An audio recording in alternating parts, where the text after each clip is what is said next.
첫 번째 해결책은 5초 안에 알려드리겠습니다. 바로 이건데요. 글라이신입니다. 시원시원하게 다 빨리 알려주죠. 그런데 이거 제가 사용한 여러 해결책 중 일부이기 때문에 이것만 한다고 해서 바로 좋아지진 않습니다. 사실 제 부족한 남성 기능을 고백하는 것이 좀 창피하긴 합니다. 저를 마음껏 비웃으셔도 좋습니다. 그건 과거의 저이고 지금은 다르니까요. 저는 어릴 적부터 비뇨기가 좋지 않았습니다. 초등학교 때까지 이틀에 한 번씩 자는 도중 이불에 소변을 쌌습니다. 제 방은 항상 소변 냄새로 진동을 했었고요. 6학년 때 가는 수학여행도 혹시나 지릴까봐 반에서 저 혼자 못 갔었습니다. 이게 어른이 되어서 나아졌냐고요? 네, 나아졌습니다. 하지만 나아졌으나 나은 게 아니었습니다. 타고나길 시원찮게 타고 나서 40대가 넘으면서부터 조금씩 기능이 떨어지면서 작년엔 대낮에 강남 모 호텔 엘리베이터 안에서 한번 지린 적이 있습니다. 부끄럽지만 사실입니다. 이런 이야기를 왜 하냐고요? 저같이 타고난 약점을 가진 사람도 좋아졌으니까요. 여러분들도 하실 수 있다는 얘기입니다. 꼭 따라서 해보세요. 무엇보다 불편한 것은 새벽에 소변을 참을 수 없어 자주 깨는 것이었습니다. 하룻밤에 3번, 4번 깨는 날도 많았는데 지금은 일주일의 절반 이상은 한 번도 깨지 않고 잠을 자며 보통 한 번만 깨고 숙면을 취하고 있습니다. 참고로 야간뇨가 줄면 아침 공복 혈당도 좋아집니다. 당뇨인들은 더 집중해서 들어주세요. 오늘 알려드린 방법들이 만약 여러분들에게 효과가 하나도 나오지 않는다면 그럼 이 영상은 제 신뢰도를 스스로 깎아먹는 멍청한 짓입니다. 물론 개인차가 있어서 사람마다 효과가 다를 수도 있습니다만 이 영상 보시고 제가 알려드린 방법을 따라 제대로 하시면 3번 깨시는 분들은 1번이나 2번으로 줄일 수 있고요. 2번 깨시는 분들은 1번으로 줄일 수 있다고 제가 장담합니다. 바로 본론 들어갈게요. 자다가 소변 보려고 깨는 이유는 2가지입니다. 첫 번째는 자는 도중 소변이 많이 만들어지는 것, 두 번째는 깊은 잠에 들지 못하는 것입니다. 이 2가지는 서로가 서로에게 영향을 줍니다. 소변이 많이 만들어져 소변 보려고 일어나다 보니 깊은 잠에 못 들고 깊은 잠에 못 드니 소변 조금만 마려워도 일어나서 소변 보게 되는 겁니다. 그래서 이 2가지를 모두 해결해야 합니다. 그럼 첫 번째 소변 많이 안 만들기부터 들어가 보겠습니다. 빠르게 정답부터 알려드릴게요. 바쁘신 분들 참고하세요. 첫 번째 하려다 보면 자다가 탈수 오면 어떡하나? 라는 생각이 들 수도 있는데요. 저는 효과를 봤습니다. 저녁 식사 이후로 물을 비롯한 액체를 딱 한 번만 마십니다. 이건 어디까지나 자신의 몸에 맞는 최적의 물 섭취량을 찾는 것이라 일단 처음엔 목이 좀 마릅니다. 그땐 입안에 물로 가글만 하시고 뱉어도 갈증이 어느 정도 잡힙니다. 안 해보셨죠? 해보세요. 이래야 낫습니다. 처음엔 이 정도로 극단적으로 줄이시고 점차 늘리시면 됩니다. 딱 한 번이 언제냐면 취침 2시간 전에 약이 제대로 넘어갈 정도로만 소량의 물을 마시는 겁니다. 그리고 2시간 후에 잠들기 전에 소변으로 다 내보내시고 주무시면 됩니다. 물은 낮에 충분히 드시고 밤에는 최대한 피해주세요. 물 말고 또 주의할 것이 있다면 바로 과일입니다. 과일은 말랑말랑한 고체가 아니라 안에 수분이 80%, 수박 같은 경우 90%가 수분입니다. 저녁 식후에 수박 이만큼 드시면 물 이만큼 드시는 거랑 똑같아요. 그리고 다리가 잘 붓는 분들은 저녁에 쉬실 때 다리를 올리고 쉬세요.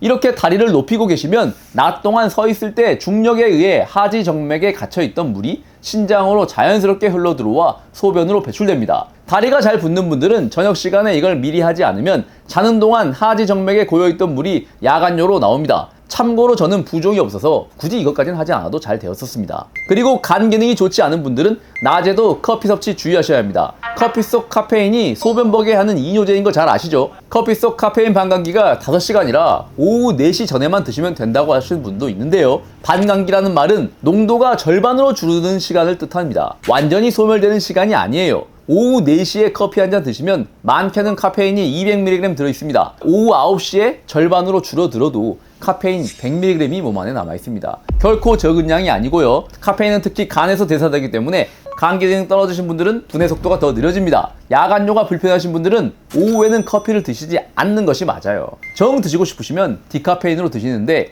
디카페인도 카페인이 완전히 없는 것은 아니라 많게는 5%까지 들어있기도 하니 저녁엔 디카페인 커피도 드시면 안 됩니다. 여기까지가 소변량을 줄이는 방법이었습니다. 바쁘신 분들은 여기까지 비록 반쪽짜리 방법이긴 하지만 이것도 효과가 나오니 여기서 뒤로 가게 하셔도 좋습니다. 하지만 이왕 여기까지 보신 시간 아깝지 않게 확실하게 더 알고 가시죠. 그런데 번거로운 행동들이 너무 많죠. 좀 편하게 할 수 있는 거 없냐 생각도 드실 겁니다. 그냥 편하게 병원에서 항이뇨 호르몬제 복용하면 되는 거 아니냐 이런 생각 드시죠? 네, 그렇게 생각하신다면 그 말도 맞습니다. 병원에 가면 어렵지 않게 처방받으실 수 있습니다. 그런데 이건 제 개인적인 가치관 문제인데요. 만약 야간뇨가 심근경색처럼 생명과 직결된 문제라면 병원에서 편하게 약 받아서 드시는 게 맞습니다. 하지만 저에게 병원 약 먹고 편하게 야간요 90% 개선할래? 조금 불편해도 생활습관 교전하면서 70% 개선할래? 이렇게 라고 물은다면 저는 후자를 선택할 것입니다. 왜냐하면 제가 알려드리는 방법은 단순히 야간요만 딱 고치는 방법이 아니기 때문입니다. 그럼 뭐냐고요? 사실 제가 야간요를 고치게 된 계기는 야간요가 타겟이 아니라 공복혈당을 낮추기 위한 목적이었습니다. 공복혈당을 낮추기 위한 방법을 찾아서 시도하다 보니 결국 부수적인 효과로 자다 깨서 화장실 가는 횟수가 함께 좋아졌습니다. 물론 사람에 따라 노화 정도에 따라 그리고 전립선 비대증 같은 질병 유무에 따라 효과는 다를 수 있습니다. 하지만 확실한 것은 무조건 지금보다 나아지십니다. 이건 제 주변 지인들 대상으로 5명에게 테스트했는데 4명이 좋아졌습니다. 우리는 하룻밤에 한 사이클당 90분, 대략 5번에서 6번 정도의 수면 사이클을 돌리며 잠을 잡니다. 자는 동안 우리 몸이 수리보수 작업하는 건 들어보셨죠? 그런데 이런 수리보수 작업이 가장 길게 일어나는 시간이 첫 2사이클에서 발생하는 깊은 수면 중입니다. 그러니까 10시에 자기 시작했다면 새벽 1시까지가 골든타임이란 얘기입니다. 잠을 7시간 충분히 자더라도 첫 3시간 동안 제대로 깊게 주무시지 않으시면 잠의 치료 효과가 제대로 나오지 않습니다. 이걸 테스트한 실험이 있습니다. 실험 속에는 최대한 짧게 결론만 말씀드릴게요. 시카고 의과대학에서 진행한 연구에서 정상적인 사람들에게 잠자는 총 시간에는 변화를 주지 않고 잠든 초반 깊은 수면 시간만 방해했습니다. 단 3일만 이렇게 했는데도 인슐린 민감성이 25%나 감소했습니다. 수단과 방법을 가리지 않고 잠의 초반 3시간을 확보하셔야 한다는 이야기입니다. 이 시간에 정말 많은 일들이 일어납니다. 혈당뿐 아니라 항이뇨 호르몬 분비량도 늘어납니다. 야간요 줄어드는 것은 당연하고 치매 유발 물질 배출, 혈압도 낮추고 신경계도 안정시킵니다. 그리고 이 모든 게 다 공짜입니다. 아니, 우리 몸속에 시계가 달린 것도 아니고 어떻게 자는 시간을 알아서 몸속에서 이런 좋은 일들이 일어나는 것일까요? 실제로 우리 몸에는 시계가 달려 있어요. 생체 시계 들어보셨죠? 저게 제대로 작동하려면 몇 가지 조건이 있습니다. 대부분 현대인들이 생체 시계가 잘 맞지 않습니다. 그 이유는 빛과 온도 때문입니다. 이게 무슨 온도냐면요, 우리 몸 내부 장기의 온도입니다. 피부 온도가 아니라 심부 온도라고 심장이나 간, 신장 같은 열심히 일하는 몸속 장기의 온도예요. 낮에 열심히 일하니 낮에는 심부 온도가 높습니다. 그런데 장기들도 쉬어야겠죠. 그래서 해가 질 무렵 어둠이 깔리면 그 빛이 줄어들면 시각세포가 인지하면 뇌에서 심부 온도를 낮추라고 명령을 내립니다. 그리고 심부 온도가 내려가는 것을 신호로 몸에서 수면 호르몬 멜라토닌이 분비되고 멜라토닌이 최고점에 이르는 시기에 깊은 수면에 들어가는 것입니다. 제가 초반에 말씀드렸던 글라이신이 바로 심부 온도를 낮추는 데 도움을 주는 영양소입니다. 어렵지 않죠? 한마디로 깊은 수면에 들어가야 야간요와 공복혈당 같은 몸의 회복을 위해 필수인데, 그러기 위해서는 멜라토닌 분비가 잘 되어야 하고, 멜라토닌 분비가 잘 되려면 심부 온도 낮추는 것이 첫 번째고, 심부 온도가 낮아지려면 우리 눈이 어둠을 인지해야 한다, 이겁니다. 그런데 요즘은 밤에도 형광등을 너무 자연스럽게 최대한 밝게 켜고 지내지 않습니까? 그러니 생체시계가 교란을 일으켜 깊은 수면에 들어가는 걸 제대로 못합니다. 그런데 저녁에 불 다 끄고 지내라고 하면 알긴 아는데 그걸 어떻게 하냐 이러겠죠? 저도 그렇습니다. 그래서 현실적인 대안을 하나 제시해 드릴게요. 형광등처럼 공중에서 내려쬐는 빛을 우리 뇌는 태양빛으로 인식합니다. 그리고 스탠드 조명처럼 시야보다 낮은 각도에서 발산하는 빛은 해가 지는 석양으로 인식합니다. 가능하다면 밤에는 천정등보다 스탠드 같은 조명으로 조금 어둡게 지내는 걸 해보세요. 하다 보면 익숙해져 할만합니다. 이게 어렵다면 최소한 거실 조명 조도 조절 가능하시죠? 가장 어두운 단계로 낮춰서 사용하세요. 그리고 반드시 지키실 것, 침실만은 완벽하게 어둠을 만드셔야 됩니다. 암막 커튼 반드시 설치하시고요. 그게 어렵다면 수면 안대로 눈으로 들어오는 빛을 막아주세요. 잠들기 전 스마트폰 당연히 안 됩니다. 이게 제일 나빠요. 그런데 여기서 여러분들 머릿속에 떠오르는 생각이 있을 겁니다. 레몬밤, 테아닌, 락테올, 감태 추출물 뭐 이런 수면 영양제들 먹으면 되는 거 아니냐 이런 생각 드시는 거 맞죠? 제가 이거 시원하게 알려드리겠습니다. 2024년 4월 약 석 달 전에 네이처지에 실린 따끈따끈한 실험입니다. 여러분들은 지금 유튜브 건강 채널 최초로 공개되는 정보를 듣고 계십니다. 이렇게 최신 정보 놓치지 않게 구독, 좋아요 한번 부탁드리겠습니다. 물론 구독은 여러분들 자유입니다. 감사합니다. 58명에게 시중에서 판매되는 수면 영양제와 가짜 약을 먹이고 6주 후에 수면과 관련된 지표를 검사했습니다. 모든 지표가 수면 영양제나 가짜 약이나 의미 있는 변화가 없었습니다. 그런데 딱 한 가지 개선된 것이 스스로 설문조사를 해서 수면의 질을 측정하는 PSQI 지수였습니다. 그런데 이거 가짜약이나 수면 영양제나 모두 수면의 질이 개선되었다는 결과가 나왔어요. 한마디로 수면 영양제는 플래시보 효과가 강하게 작용한다는 뜻입니다. 수면에 관련해서 플래시보 효과가 많게는 63%까지 발생할 수 있다는 또 다른 연구도 있었습니다. 왜 이런 일이 일어났을까요? 이거 유추해보자면 대부분 시중에서 판매되는 수면 영양제의 기전이 억제성 신경 전달 물질인 가바 수용체를 자극해서 신경 과민을 억제하는 방식입니다. 그런데 영양제를 먹는다고 이게 무한정 억제되지도 않고 가바는 수면에 들어가는 여러 요소 중 한 가지일 뿐입니다. 여러 요소 중 한 가지만 충족했기에 효과가 나올 수도 있고 나오지 않을 수도 있다는 말이에요. 깊은 수면에 가장 중요한 것은 심부 온도를 낮추는 것이고요. 그래서 제가 그런 기능이 있는 글라이신을 추천드렸던 겁니다. 심지어 글라이신은 소변 덜 마렵게 하는 항이뇨 호르몬 분비 유전자도 활성을 띠게 만듭니다. 연구 결과 기가 막히죠. 그런데 이건 밤에는 아주 소량 나오고요.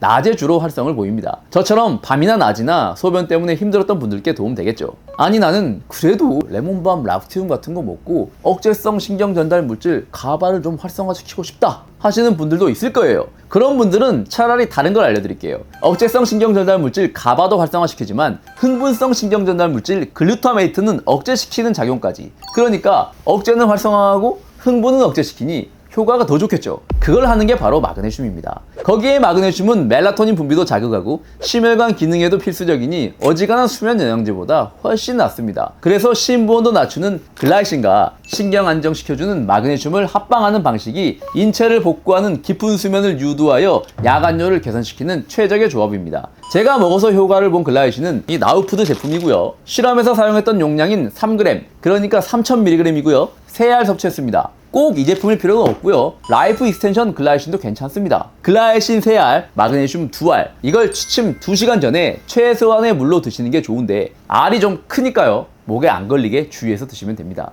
그리고 제가 야간뇨 줄이기 위해 반드시 하는 것이 있습니다. 자기 전에 따뜻한 물로 샤워하는 건데요. 이거 숙면에 도움된다는 말 들어보셨죠? 따뜻한 물로 샤워를 하면 수분이 증발하면서 심부 온도가 내려갑니다. 그리고 만약 손발이 차신 분이라면 수면 양말 착용하시는 것도 도움이 됩니다. 이건 실제로 연구도 있는데요. 손발만 따뜻하게 하고 자도 손발에서 열이 증발하면서 심부 온도가 낮아집니다. 마지막으로 알려드릴 팁은 종이 반창고입니다. 수면 무호흡증과 야간뇨가 또 높은 상관관계가 있습니다. 수면 중 코골이로 인해 심장의 산소 공급 줄어들면 심장에 무리가 가는데요. 일단 혈압이 높아지는데 이걸 해결하기 위해 이때 심방에서 심방 나트륨 이뇨펩타이드라는 단백질이 분비되어 소변으로 나트륨을 배출시키면서 혈압을 낮춥니다. 한마디로 코를 골면 혈압이 올라가고 높은 혈압을 낮추기 위해 혈관에서 물을 빼게 됩니다. 급하게 물을 빼는 방법이 소변밖에 없으니 자다가 일어나야겠죠. 수면 무호흡증을 막는 가장 간단한 팁이 바로 이 1000원짜리 종이 테이프입니다. 이거 붙이고 자세요. 너무 다 막지 마시고요. 세로로 한 줄만 붙이시면 불안감도 적어 코도 골지 않고 숙면을 취할 수 있습니다. 이비인후과에서 양압기 빌려서 하는 게 제일 좋긴 해요. 번거로울 때 이거 하란 말씀이고요. 오늘 알려드린 내용을 시간대별로 요약해드리겠습니다. 이거 화면 저장하셔서 체크리스트로 활용하세요. 커피는 오전에만 마시기, 해가 지면 실내 조명 가급적 어둡게 유지하기, 저녁 과일 금식, 저녁 타임에 물은 딱 한 번 취침 2시간 전에 약 드실 때 소량 먹기. 이때 드시면 도움이 되는 것이 글라이신과 마그네슘, 약 먹고 나서 따뜻한 물 샤워, 침실로 스마트폰 들고 가지 않고 완벽한 어둠 만들기, 코골이가 있다면 코골이 방지 종이 반창고 사용하고 소변 한번 보고 주무시면 됩니다. 저는 이렇게 많이 좋아졌습니다. 이거 많아 보여도 어렵지 않습니다. 무조건 좋아지니 꼭 해보세요. 그럼 다음 시간에 또 만나요.